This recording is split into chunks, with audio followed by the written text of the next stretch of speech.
ఆ ఛాంబర్‌లో వాళ్ళు డెసిషన్ తీసుకునే వరకు నేను ఎక్కువ డిస్క్లోజ్ చేయలేను. So, we're waiting for the chamber to take decision. Once it's come వచ్చేస్తాడు. ఆయనకి ఎందుకంటే ఆ డైరెక్టర్ ఆ టీమ్‌తోని కొంచెం ఉంటే ఎట్లైనా కొంచెం తీసుకోనికి డెసిషన్ ఆయనకు కూడా టైం పడతది కాబట్టి we're waiting. We don't have anything against him.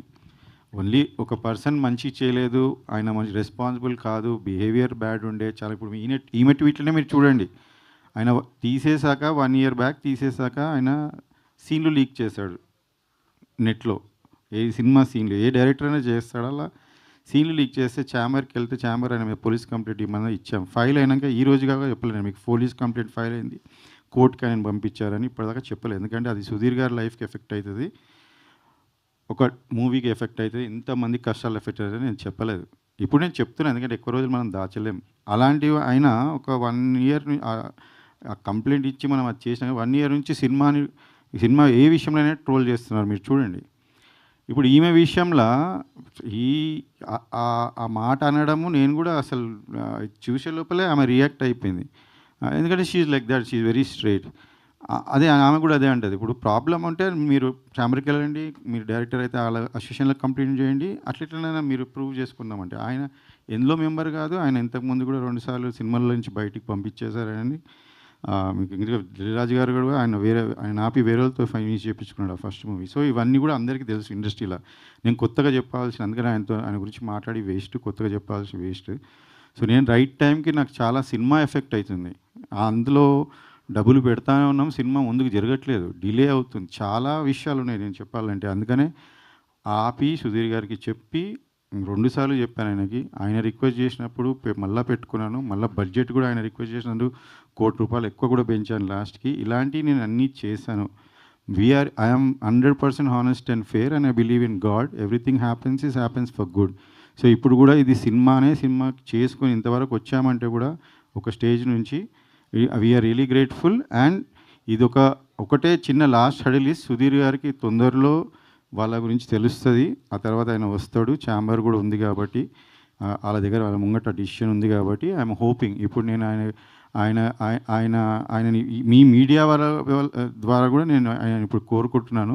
ఇది మీ మూవీ. మీరు యాక్ట్ చేశారు. నాకు మీ మీద ఏమీ లేదు. మీరు కూడా ఛాంబర్‌లో చెప్పారు. శేఖర్ గారితోని ఏం లేదని. ప్లీజ్ రండి. ఎందుకంటే ఈ మూవీని రీచ్ చేయడం ఉన్న మంచి మెసేజ్ మంచి మూవీని ముందుకు తీసుకురావడంలో మీ పాత్ర కూడా ఉంటే మీకు సంతోషంగా ఉంటుంది. This is the best. I'm telling you ఆయన క్యారియర్‌లోనే ఇది best movie so far. So, ఆయన కూడా పార్ట్ ఆఫ్ దిస్ ఉంటే మాకు సంతోషమే. So, I'm hoping that he'll consider and he will come soon. Okay. మనకి ఇంకా ముందు ఈవెంట్లు ఉన్నాయి. వస్తారని ఆశిస్తున్నాను. ఓకే. ఇప్పుడు టీజర్ కూడా చూసాము. కాకపోతే టీజర్‌లో సుధీర్‌ది జనరల్ వాయిసే ఉంది. అంత అండ్ డబ్బింగ్ ఏం చెప్పలేదా? జనరల్ వాయిస్ మాకు సినిమా మొత్తం మూవీ కొంచెం అడ్వాన్స్ టెక్నాలజీ వాడామండి. అంటే నా ఫ్రెండ్ ఇందులో మీరు ఆ టర్మే కొత్తదనుకుంటా. Sound designer I think Germany నుంచి చూసి ఈ మూవీ స్టార్ట్ చేసే ముందు వచ్చాడు.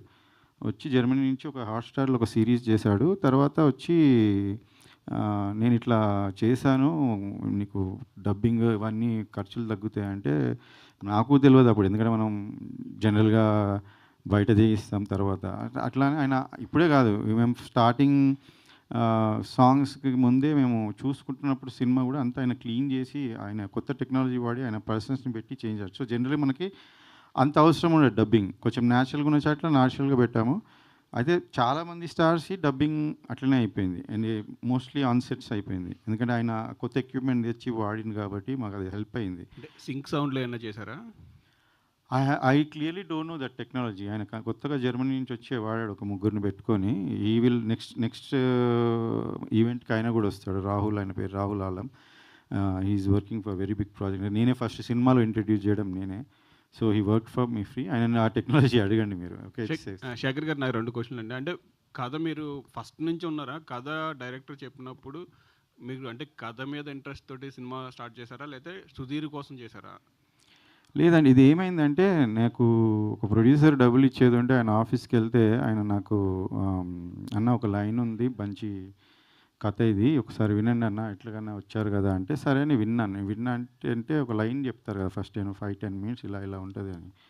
దాని పరంగా బాగానే ఉంది. ఇక హీరోస్ ఎవరు ఏంది అనుకుంటున్నారంటే ఈయన రైటరు ఆయన అంటే ఆయనను చూశాను ఫస్ట్. ఆయన నరేష్ అనంగానే నేను డెఫినెట్‌గా అరే! ఈయనకి ఫస్ట్ మూవీ ప్రాబ్లమ్ అయింది అది. లేదన్నా ఆయన కథనే కథ తీసుకొని మనం వేరే డైరెక్టర్‌తో చేద్దాం అన్నాడు. సరేనా వేరే డైరెక్టర్ ఓకే అనుకొని మేము కూడా ఏమన్నాం సరే లైన్ ఇది. సో ఎట్లా ఇది మీరు చెప్పింది కదా! ఫస్ట్ హాఫ్, సెకండ్ హాఫ్ అంటే సార్ నేను ఒక 45 ఏమంటారు దాన్ని మినిట్స్ అంతనే రాసాను. ఇంకా మిగతాది మీరు రైటర్స్‌ని ఇస్తే నేను కూర్చొని డెవలప్ చేసి ఇస్తాను ఒక 20 డేస్‌లో అన్నారు. అంటే సరే నేను ఆలోచించి చెప్తా 2 డేస్ తర్వాత మరి హీరో అనుకుంటున్నారు అది ఇది అని. అంటే డైరెక్టర్‌ని వేరే వాళ్ళని కల్పించారు. ఆ డైరెక్టర్స్ కూడా కొత్తోళ్ళు. నేను ఇంతకుముందు కొత్తోళ్ళతో వర్క్ చేసి నాకు ఒక ఇబ్బంది అయితే నేను వద్దులే అని నేను ఆలోచిస్తున్న టైంలో హీరో అంటే ఇంక ముగ్గురు ఆప్షన్స్ ఉండే. ఇద్దరు పెద్దోళ్ళు ఉండే. ఈయన సుధీర్ గారు ఈజ్ వాళ్ళిద్దరికన్నా చిన్నగా ఉండే. అయితే నాకు generally that's what I'm very నేను చాలా మిడిల్ క్లాస్ ఫ్యామిలీ నుంచి వచ్చినానండి. కష్టపడేటోళ్ళంటే నాకు ఇష్టం. వాళ్ళని కన్సిడర్ చేద్దామని ట్రై చేసి లేకపోతే నాకు చాలామంది పెద్ద హీరోల ఫ్యామిలీస్ వాళ్ళ పిల్లలు చాలామంది తెలుసు నాకు. నేను పోవచ్చు, అప్రోచ్ అవ్వచ్చు. కానీ ఇలాంటి రోలు నాకు అనిపించింది ఏంటంటే సుధీర్ క్యాన్ డూ ఇట్. ఎందుకంటే ఆయన హంగర్ ఆ చిన్న వచ్చిండు కాబట్టి ఆ హంగర్ ఉంటుంది. అంటే ఆ రోల్ని చూసినప్పుడు మనకి ఈ ఈ హీరో చేయగలుగుతాడు హీరో అని నాకు జడ్జిమెంట్ ఉంది. ఎందుకంటే నేను చాలామంది సినిమాలు చూసి చెప్తుండే, ప్రివ్యూలకు పోయి చెప్తుండే ఈ సినిమా ఆడుతున్నాను నేను ఆల్మోస్ట్ 90% కరెక్ట్ ఉండే దాంట్లో. సో నేను అట్లా సుధీర్ గారు అనగానే నేను ఓకే అన్న. ఆయనకి ఇది స్టోరీ నచ్చిందని ఆయన కూడా ఇంట్రెస్ట్ ఉండే ఓకే అని ఇంకా అప్పుడు అంటే మీరు చెప్తూ 40% స్టోరీ ఉంది, 40% స్టోరీ తోటే మేము ఓకే చేసాం అంటున్నారు. అంటే సుధీర్ కూడా హీరోగా వచ్చినప్పుడు కూడా అంతే లైనే సార్ లైనే సుధీర్ కూడా లైనే ఫుల్ ఫ్లెడ్జ్ లేదు ఫుల్ స్క్రిప్ట్ కూడా రాలేదు. అది ఒక స్కామ్ అయింది సార్, నాతో స్కామ్ అయింది. అది ఏమైందంటే సుధీర్ యాక్చువల్లీ ఆ ప్రొడ్యూసర్స్కి డేట్స్ ఇచ్చాడంట. అది ఈ ప్రొడ్యూసర్కి ఎన్ని సినిమాలు చెప్పినా ఆయన నచ్చలేదంట. ఈ పర్సన్స్ స్క్రిప్ట్ చెప్పంగానే ఆయన నచ్చిండంట. అప్పుడు నా డబ్బులు ఇస్తాను నాకు ఆఫీస్ పిలిచి నాకు ఈ స్టోరీ చూపించారు. ఇది ఆయన్ని ఒప్పుకున్నాడు, చెప్పిన నరేష్ ఒప్పుకున్నాడు. ఇది నేను డెవలప్ లేదన్న. తర్వాత నాకు ఎప్పుడు చెప్పారంటే రాసుకుంటా సుధీర్ రైటర్ కూడా ఉండే, మా రైటర్ నేను ఇద్దరిని పెట్టా, అందరు రైటర్ చెప్పిన ఎందుకు ఇంత స్క్రిప్ట్ ఎందుకు లేదు అంటే అన్న అది సారు నాకు ఆయన ఏ స్టోరీ నచ్చలేదంటే లాస్ట్ సుధీర్ వేరేలో డేట్స్ ఇస్తాడంటే నన్ను తీసుకుపోయి కల్పించిండు. అప్పుడు ఏది చెప్పాలి నా దగ్గర 2 స్టోరీలు ఉండే, ఒకటి చెప్పినా ఆయన నచ్చలేదు, ఇంకోటి ఇది అట్లనే చెప్పేసిన నచ్చిండు అని చెప్పారు. ఆ స్టోరీ ఇంకా నన్ను ఇరికిచ్చారు అలా. సో ఇది జరిగింది. సో నేను అది డెవలప్ చేయించుకున్నాను. ఈవెన్ ప్రీ ప్రొడక్షన్ 5 months వరకు హాఫే రాశారు. కానీ ఆ సెకండ్ హాఫ్ వాళ్ళకి వస్తలేదు. సో క్యారెక్టర్స్ ఆర్క్ అవన్నీ మనకు చాలా ఇంపార్టెంట్ కదా, అవి వస్తే లేకుండా ఇక డిలే అవుతుంది. సుధీర్ గారికి లేట్ అవుతుంది, 6 months వెయిట్ చేస్తున్నారు. డైరెక్టర్ ఏమైనా కండిషన్ అంటే నేను సినిమా ఫినిష్ చేయగా చేయొద్దు అని ఏ సినిమాలు ఆయననేమో నాకు ఏం చేయట్లేదు సార్ అంటే ఇంకా మేము సరే ఫస్ట్ హాఫ్ అయినా కానీ స్టార్ట్ చేసాం. అది అయిపోయినాక నేను లాక్ అయిపోయినా బేసికలీ. సో నాకు తర్వాత బడ్జెట్లు ఎక్కువైపోయి ఆయన అన్ప్రొఫెషనలిజం చాలా కష్టమైంది. సో ఇప్పుడు మీరు కంప్లీట్ చేస్తున్నారా, వేరే డైరెక్టర్ని పెట్టుకున్నారా? అంటే ఎంతవరకు కంప్లీట్ అయింది ఇప్పుడు 100% ఫినిష్ అయింది. ప్యాచ్ వర్క్స్ ఉంటాయి ఓకే.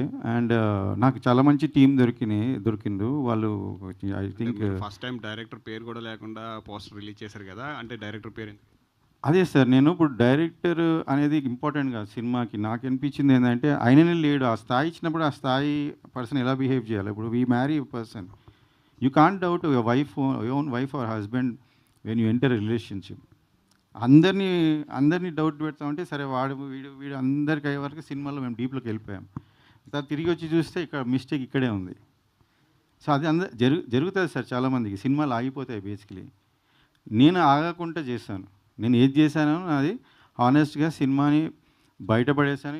వీళ్ళందరి లైఫ్ 100 members అట్లీస్ట్ అందులో కొంత వాళ్ళు ఉన్నారు, పాత వాళ్ళు ఉన్నారు. బట్ కొత్త వాళ్ళు basically they deserve to be movie to come up. And ఇలానే సినిమాలు ఆగుతూ ఉంటే మనము ఎవరో ఒకరు ధైర్యం చేయకుండా కాదు. నాకెందుకు అవుతుందని నేను అనుకున్నాను. But okay maybe I'm the first one and new one. So ఆమెకు కూడా చాలామంది ఫోన్లు చేశారు ఇండస్ట్రీ నుంచి, అట్లా నువ్వు ప్రొడ్యూసర్కి సపోర్ట్ చేస్తావని. ఆమె actually she stood by me. So నా రెస్పాన్సిబిలిటీ ఇంత పెరిగింది. చాలామంది కొత్త టీంలో వాళ్ళు నాతో ట్రావెల్ చేస్తున్నారు సెకండ్ మూవీ వేరే మూవీ కోసం. నా బాధ చూడలేక వాళ్ళు నా ముందుకొచ్చి హెల్ప్ చేశారు. నేను స్టోరీని ఆపిన తర్వాత 9 months కూర్చొని మళ్ళీ